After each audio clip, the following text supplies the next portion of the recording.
నమస్కారం. ఆయుర్వేదంతో ఆరోగ్యం కార్యక్రమానికి స్వాగతం. మనం ప్రతి వారం కూడా ఒక ఆరోగ్య సమస్యను తీసుకొని దానికి సంబంధించినటువంటి ఆయుర్వేద ఔషధాలు, గృహ చికిత్సలు, సూచనలు వీటన్నిటిని తెలుసుకుంటున్నాం.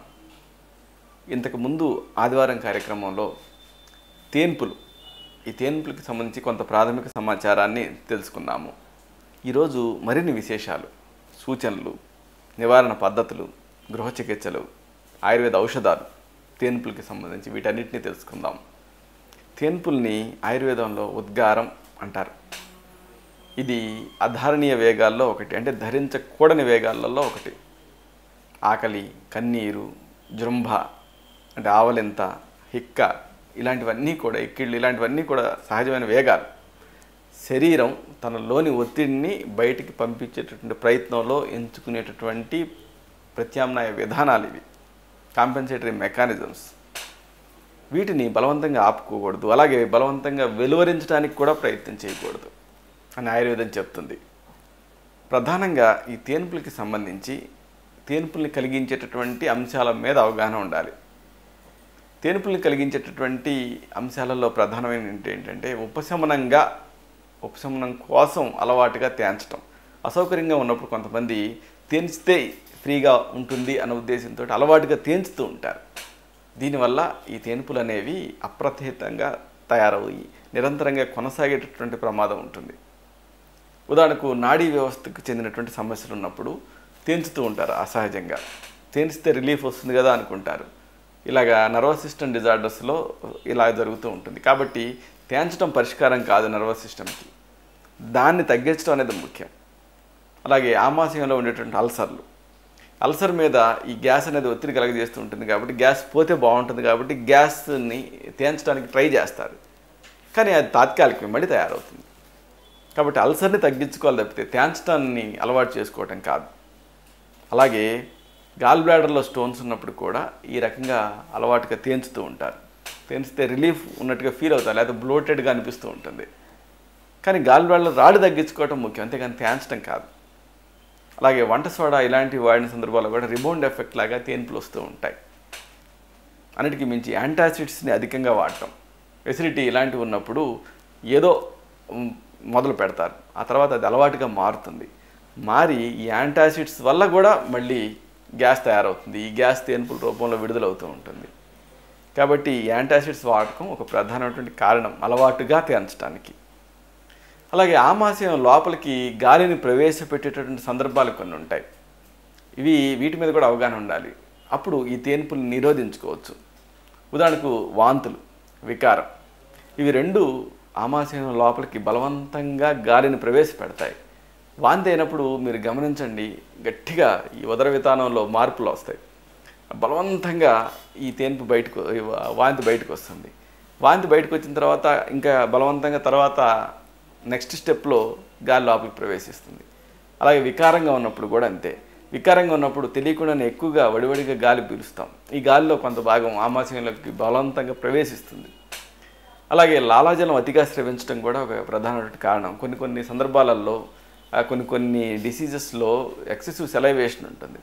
ఈ సెలైవాన్ని మింగుతాం. ఇలా మింగినప్పుడు ఆమాశయం లోపలికి గాలి ప్రవేశిస్తుంది బలవంతంగా. కాబట్టి దీనిపైన కూడా అవగాహన ఉండాలి, దీన్ని తగ్గించుకునే ప్రయత్నం చేయాలి. అలాగే కృత్రిమ దంతాలు, ఆర్టిఫిషియల్ టీత్, ఇవి సక్రమంగా అమరినప్పుడు కూడా ఈ సరైన క్లోజర్ జరగదు మౌత్ అనేది. అప్పుడు నోరు సరిగ్గా మూసుకోకపోవటం వల్ల ఈ రకమైనటువంటి గ్యాస్ అనేది బలవంతంగా ఆమాశయం లోపలికి ప్రవేశిస్తూ ఉంటుంది.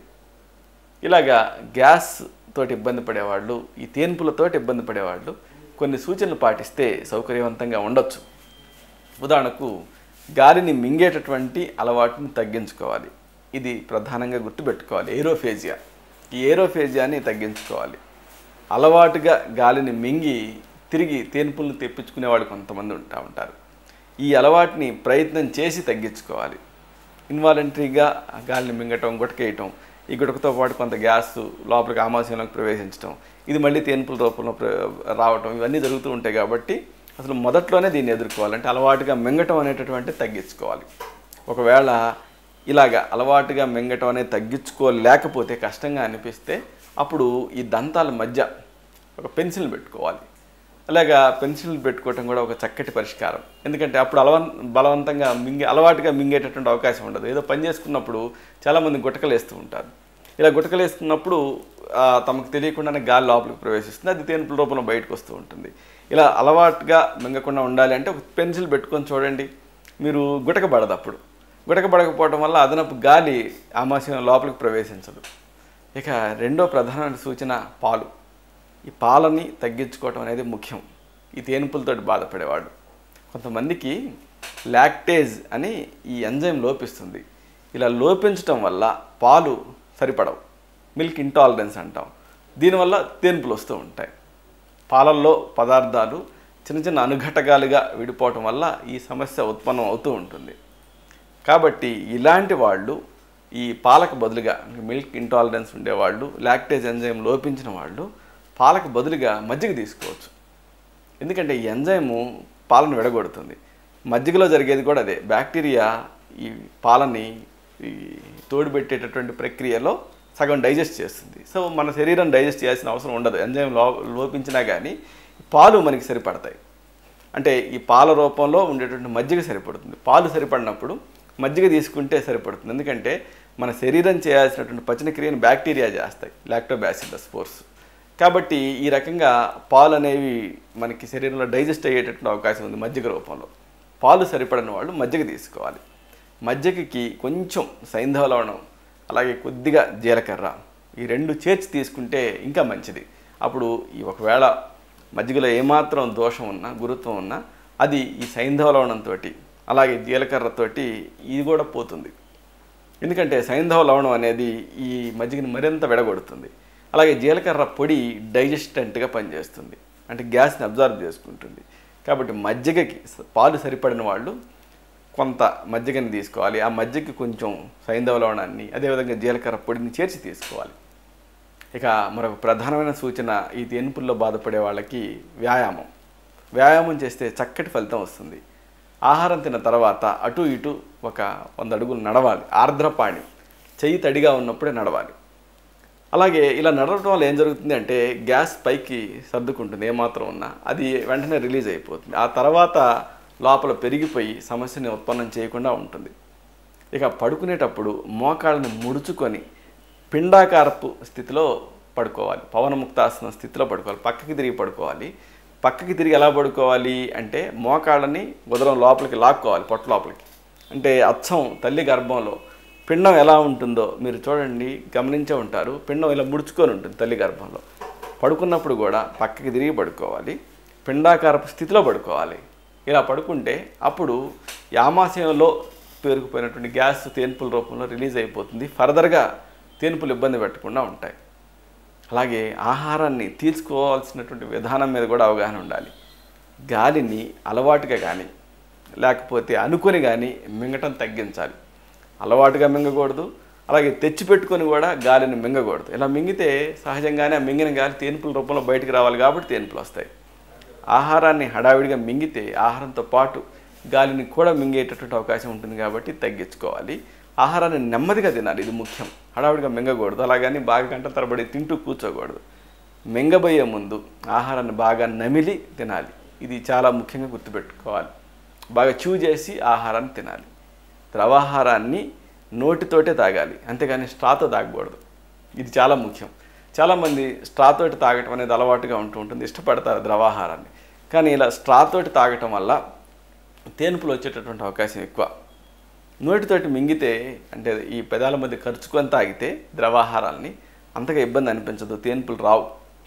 అలాగే చూయింగ్ గమ్ములు కానీ, గట్టి క్యాండీలు నమలటం కానీ, చప్పరించడం కానీ ఇలాంటివి ఒకవేళ అలవాటు ఉంటే మానేయాలి.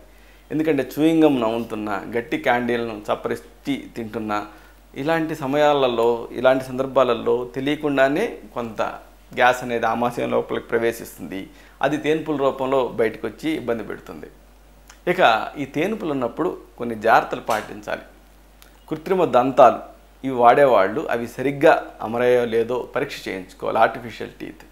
అలాగే ధూమపానం ఒకవేళ అలవాటు ఉంటే, లేకపోతే ఇతర పొగాకు ఉత్పత్తుల్ని వాడేటటువంటి అలవాటు ఉంటే వీటిని కూడా తగ్గించుకోవాలి. ప్రత్యేకంగా చెప్పుకోవాల్సింది ఎక్కిళ్ళ గురించి. ఎందుకంటే ఎక్కిళ్ళు అదేవిధంగా తేన్పులు ఇవి అనుబంధించి ఉంటాయి. కాబట్టి ఈ ఎక్కిళ్లను తగ్గించుకోవడం కూడా ముఖ్యం.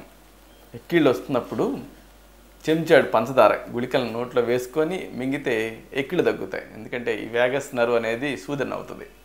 అలాగే ఊపిరి పీల్చుకోవటం ఆపేసేసి కొంచెం సేపు శ్వాసను బిగబట్టాలి. అప్పుడు కూడా ఎక్కిళ్ళు తగ్గుతాయి. ఎందుకంటే ఈ కార్బన్ డయాక్సైడ్లో ఉండేటటువంటి మార్పులు చోటు చేసుకొని అప్పుడు ఎక్కిళ్ళు అనేవి ఆగిపోతాయి. ప్రయత్నం చేసి చూడవచ్చు. బాగా ఎక్కిళ్ళు వస్తున్నప్పుడు ఇలాగా ముక్కుని బలవంతంగా 2 వేళ్లతోటి గట్టిగా ఆపి ఊపిరి పీల్చుకోవటం ఆపేసేసేయాలి. ఇలా ఆపేసి కొంచెంసేపు గడిపితే 1 నుంచి 20 అంకెలు లెక్క పెడితే అప్పుడు ఎక్కిళ్ళు ఆగిపోతాయి. చాలామందిలో ఇది పరీక్ష చేసి చూసుకోవచ్చు. ఇది చక్కగా పనిచేస్తుంది. అలాగే గాలిని బంధించి 1 నుంచి 10 అంకెలు నెమ్మదిగా మనసులో లెక్క పెట్టుకోవచ్చు కూడా, ఆపకుండా కూడా. ఒక పేపర్ బ్యాగ్ని ముక్కుకి నోటికి ఎదురుగా ఉంచి తెరిచి ఎదురుగా ఉంచి అప్పుడు దాంట్లోపలికి గాలి వదలాలి. ఆ వదిలిన గాలిని మళ్ళీ పీల్చాలి. ఇలా పీలిస్తే కూడా ఎక్కిళ్ళు ఆగిపోతాయి. మామూలుగా బ్రౌన్ పేపర్ బ్యాగ్స్ దొరుకుతాయి. ఈ పేపర్ బ్యాగ్ని తీసుకొచ్చి ఎక్కిళ్ళు వస్తున్నప్పుడు ఎదురుగా పెట్టేసేసేయాలి, ముక్కుకి నోటికి ఎదురుగా. ఇప్పుడు ఈ పేపర్ బ్యాగ్లోకి మన గాలిని వదిలేయాలి. వదిలేసి వదిలిన గాలిని మళ్ళీ పీల్చాలి. ఇలా కొంచెంసేపు చేసినట్లయితే అప్పుడు ఈ ఎక్కిళ్ళు ఆగిపోతాయి. ఇది కూడా చాలా సక్సెస్ఫుల్ రెమెడీ. లేకపోతే మరొక మంచి ఐడియా, పెద్ద గ్లాస్ నీళ్ళు తీసుకొని గటగట ఆపేయకుండా తాగేయాలి. ఇలాగా గటగట తాగటం వల్ల కూడా ఎక్కిళ్ళు ఆగేటటువంటి అవకాశం ఉంది. ఆ తర్వాత తేన్పులు ఇబ్బంది పెట్టకుండా ఉండే అవకాశం ఉంది. అలాగే ప్రత్యేకంగా చెప్పుకోవాల్సింది ద్రవాహారాల గురించి. ద్రవాహారాలని తగ్గించడం అనేది ముఖ్యం ఈ తేన్పులు ఇబ్బంది పెడుతున్నప్పుడు. ఎందుకు అంటే ద్రవాహారాలు తీసుకునేటప్పుడు గుటకి ఎక్కువసార్లు వేయాల్సి వస్తుంది. కాబట్టి ఇలాగ గుటక ఎక్కువసార్లు వేస్తున్నామంటే అర్థం ఏంటి? ఎక్కువ గాలిని మింగుతున్నామని. కాబట్టి మింగిన గాలి తేన్పుల రూపంలో బయటకు వస్తుంది. కాబట్టి ద్రవాహారాలు తగ్గించుకోవాలి. అంటే ఇంకా స్పష్టంగా చెప్పాలంటే ఘనాహారాలు ద్రవాహారాలు ఈ 2 కలిపి ఏకకాలంలో తీసుకోవాల్సి వస్తే అప్పుడు ద్రవాహారాలను తగ్గించి తీసుకోవాలి. ఎందుకు అంటే ఘనాహారాలు తీసుకునేటప్పుడు కొన్నిసార్లు మాత్రమే మింగాల్సి వస్తుంది. అయితే ద్రవాహారాలు తాగేటప్పుడు ఎక్కువసార్లు గుటక వేయాల్సి వస్తుంది. ఈ 2 పనులు కలిపి చేయటం అనేది జరుగుతుంది. కాబట్టి ఈ 2 కలిపి తీసుకునేటప్పుడు అప్పుడు మింగటం అనేటటువంటి ప్రక్రియ ఎక్కువసార్లు జరుగుతుంది. దీంతో వాతావరణంలో ఉండేటటువంటి గాలి ఎక్కువ మొత్తాలలో శరీరం లోపలికి ప్రవేశిస్తుంది. ఇది తిరిగి తేన్పుల రూపంలో బయటకు వచ్చేటటువంటి అవకాశం ఉంటుంది. కాబట్టి ద్రవాహారాలు ఘనాహారాలు కలిపి తీసుకునేటప్పుడు సాధ్యమైనంత ఎక్కువగా ఘనాహారాలు తీసుకోవాలి, తక్కువ ద్రవాహారాలు తీసుకోవాలి. ఇది గుర్తుపెట్టుకోవాలి. ఇలాగా చేసినట్టయితే అప్పుడు తేన్పుల సంఖ్యని అలాగే తేన్పుల తీవ్రతను తగ్గించుకోవచ్చు. ఇక ప్రధానంగా చెప్పాల్సింది గాలితోటి నిండినటువంటి ఆహారాలు. వీటి గురించి ఈ గాలితో నిండినటువంటి ఆహారాలను తీసుకోవడం తగ్గించాలి. తేన్పులతో ఇబ్బంది పడేవాళ్ళు గాలితో నిండినటువంటి ఆహారాలు ఏమిటి అంటే మిల్క్ షేక్స్. ఎందుకంటే మిల్క్ని నీళ్ళని ఇతర పదార్థాలను పోసి గ్రైండర్లు తిప్పుతారు. తిప్పినప్పుడు ఎక్కువ గాలి ఎంట్రాప్ అవుతుంది. కాబట్టి ఇలాంటి ఈ మిల్క్ షేక్స్ కానీ ఇలాంటి గాలితో నిండిన ఆహారాలు తగ్గించాలి. అలాగే కార్బోనేటెడ్ కూల్ డ్రింక్స్. అందుకే ఇప్పుడు థమ్స్అప్ కానీ అది కానీ మీరు ఊపి చూడండి, ఎక్కువ గ్యాస్ బయటకు వస్తుంది. అంటే అంత గాలి అంత గ్యాస్ని మనం మింగుతున్నాం. కాబట్టి ఇలాంటి ఈ కార్బోనేటెడ్ కూల్ డ్రింక్స్ని శీతల పానీయాన్ని తగ్గించాలి. అలాగే సోడాలో కూడా ఎక్కువగా గాలి ఎంట్రాప్ అయి ఉంటుంది. ఇదంతా తేన్పుల రూపంలో బయటకు వచ్చి ఇబ్బంది పెట్టేటువంటి అవకాశం ఉంటుంది. అలాగే గ్రైండర్లో తిప్పిన గుడ్డు సొన కూడా, ఇవన్నీ కూడా ఐరేటెడ్ ఫుడ్స్, ఇలాంటివి తగ్గించాలి. ఇలాంటి ఆహారాల్లో గాలి బందీగా మారి అంతర్గతంగా చిక్కుపోతుంది. ఇలాంటి ఐరేటెడ్ ఆహారాలు తీసుకున్నప్పుడు అధిక సంఖ్యలో తేన్పులు వచ్చే అవకాశం ఉంటుంది. కాబట్టి తగ్గించాలి. ఇక ప్రధానంగా చెప్పుకోవాల్సింది కదలిక గురించి. తినేటప్పుడు చాలామంది కదులుతూ ఉంటారు. ఇది అంత మాత్రం అభిలషణీయం కాదు. ఇలా కదిలితే తేన్పులు ఎక్కువ అయ్యేటటువంటి అవకాశం ఉంది. ఆహారాన్ని తీసుకునేటప్పుడు అలాగే ద్రవాహారాన్ని సిప్ చేసేటప్పుడు అటు ఇటు తిరగటం కానీ లేకపోతే కదలటం కానీ లేకపోతే నవ్వటం లేకపోతే మాట్లాడటం ఇలాంటివి చేస్తే అప్పుడు అదనంగా గాలి లోపలికి ప్రవేశించి తేపును కలిగించే అవకాశం ఉంటుంది. ఇక ప్రధానంగా అస్థిరతలు, మెయిన్గా మెంటల్ టెన్షన్స్, మానసికమైనటువంటి అస్థిరతలు అలాగే టెన్షన్స్, భయాలు ఇలాంటివన్నీ కూడా తగ్గించుకోవటం ముఖ్యం. ఆందోళన కానీ భయం కానీ ఇలాంటివి ఉన్నప్పుడు అప్రయత్నంగా గుటకబడుతుంది. ఈ చర్య వల్ల అదనపు గాలి ఆమాశయం లోపలికి ప్రవేశించి ఇది తేన్పులకి కారణం అవుతుంది. కాబట్టి ఇలాంటి మానసిక అస్థిరతలు తగ్గించుకోవాలి. ధ్యానం చక్కగా పనిచేస్తుంది ఈ అస్థిరతలను తగ్గించుకోవడానికి. అలాగే గోరువెచ్చటి నీళ్ళతోటి స్నానం కూడా మంచి రిలీఫ్ని ఇస్తుంది, సేద తీరుతుంది శరీరం మనస్సు. అలాగే చక్కటి ఆహ్లాదకరమైనటువంటి క్రీడలు వీటిని ఆడటం వల్ల కూడా మానసికంగా మంచి సాంత్వన లభిస్తుంది, అస్థిరతలు తగ్గుతాయి, మనసు ఉల్లాసంగా ఉంటుంది, గుటకలు పడకుండా ఉంటాయి. ఇక కావాలని తేంచుతూ ఉంటారు, ఈ అలవాటు కూడా మానేయాలి. ప్రధానంగా కొంతమంది పొట్టలో అసౌకర్యంగా ఉన్నప్పుడు కానీ లేకపోతే సహజంగా రాకపోయినప్పుడు కానీ బలవంతంగా ఈ కావాలని తేంచుతూ ఉంటారు. అయితే ఇలా చేయటం అనేది మంచిది కాదు. ఎందుకు మంచిది కాదు అంటే కావాలని తేంచినప్పుడు ఏం జరుగుతుంది, నోరు తెరవాల్సి వస్తుంది. ఇలా నోరు తెరిచినప్పుడు తెరిచిన నోటి నుంచి గాలి అధిక మొత్తాల్లో ఆమాశయం లోపలికి ప్రవేశిస్తుంది. ప్రవేశించి ఇది తిరిగి తేన్పుల రూపంలో బయటకు వస్తుంది. కాబట్టి కావాలని తేంచకూడదు. అలాగే పొగలకెక్కేటటువంటి ఈ డ్రింక్స్ పానీయాలు కూడా తాగకూడదు. ఎందుకంటే వేడి పానీయాలు తాగేటప్పుడు వీటి వేడిని తగ్గించుకోవాలని ప్రయత్నం చేస్తాం మనకు తెలియకుండానే.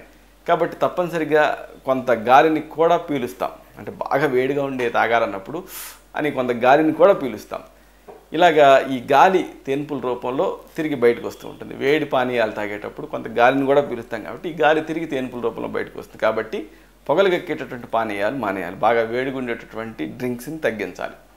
పైగా వేడి పానీయాల వల్ల మరొక ఇబ్బంది ఉంది.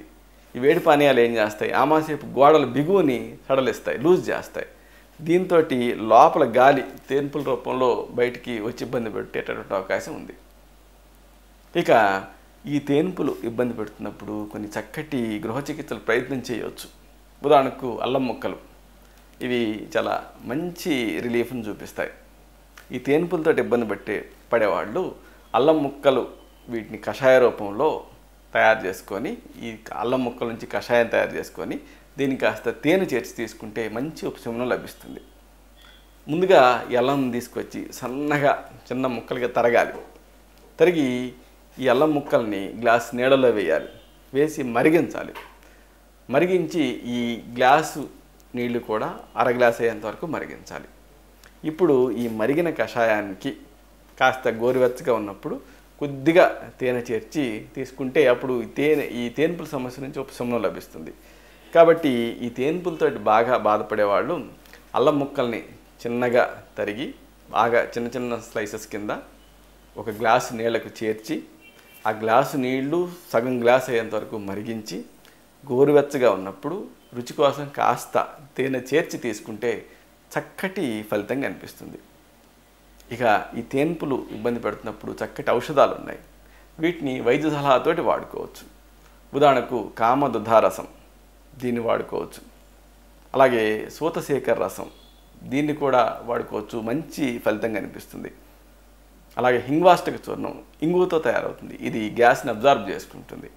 దీన్ని కూడా వైద్య సలహాతోటి కొంతకాలం పాటు తీసుకుంటే మంచి రిలీఫ్ లభిస్తుంది. అలాగే లవణ భాస్కర చూర్ణం, ఇది కూడా అంతే, ఈ రకమైనటువంటి ఉద్గారంలో మంచి ప్రభావాన్ని చూపిస్తుంది, శాశ్వతమైనటువంటి పరిష్కారం చూపిస్తుంది. అయితే ఇవి ఒక్కొక్క వ్యక్తికి ఒక్కొక్క రకంగా పనిచేస్తాయి. ఎందుకంటే మనం జెనెటికల్గా డిఫరెంట్ కాబట్టి ఏ మనిషికి ఏది ఎంత మోతాదులో అవసరం, దేనిని అనుపానంతో తీసుకోవాలనేది వైద్య సలహాతోటి తీసుకుంటే అప్పుడు ఈ తేన్పుల సమస్యని శాశ్వతంగా జయించవచ్చు. ఇది ఉద్గారం, బెల్చింగ్, ఎరక్టేషన్స్, వీటికి సంబంధించినటువంటి సమగ్ర సమాచారం. ఒకవేళ ఈ టాపిక్కి సంబంధించి కానీ ఇంతకుముందు మనం చెప్పుకున్న అంశాలకు సంబంధించి కానీ మీకేమన్నా వ్యక్తిగతంగా ఫర్దర్ క్లారిఫికేషన్ కావాలి అనుకుంటే మీరు నిరభ్యంతరంగా నాతోటి ఫోన్లో మాట్లాడవచ్చు. నా ఫోన్ నెంబర్ 9246575510. ఫోన్ నెంబర్ మరొకసారి 9246575510. లేకపోతే నాకు ఈమెయిల్ రాసి సమాధానాన్ని పొందవచ్చు. నా ఈమెయిల్ అడ్రస్ muralymanoharch@hotmail.com. లేకపోతే నాకు వెబ్సైట్ ఉంది, దీని నుంచి కూడా వివరాలు పొందవచ్చు, www.muralymanohar.com అని. ఇది తేన్పులకి సంబంధించినటువంటి పూర్తి సమాచారం. మళ్ళీ మనం తిరిగి ఇదే ఆయుర్వేదంతో ఆరోగ్యం కార్యక్రమంలో వచ్చే ఆదివారం కలుసుకున్నప్పుడు మరొక సాధారణమైనటువంటి ఆరోగ్య సమస్య గురించి, దానికి సంబంధించినటువంటి ఆయుర్వేద గృహ చికిత్సల గురించి, ఆయుర్వేద ఔషధాల గురించి, సాధారణ సూచనల గురించి, నివారణ పద్ధతుల గురించి వివరంగా తెలుసుకుందాం. అంతవరకు సెలవు. Take care. నమస్తే.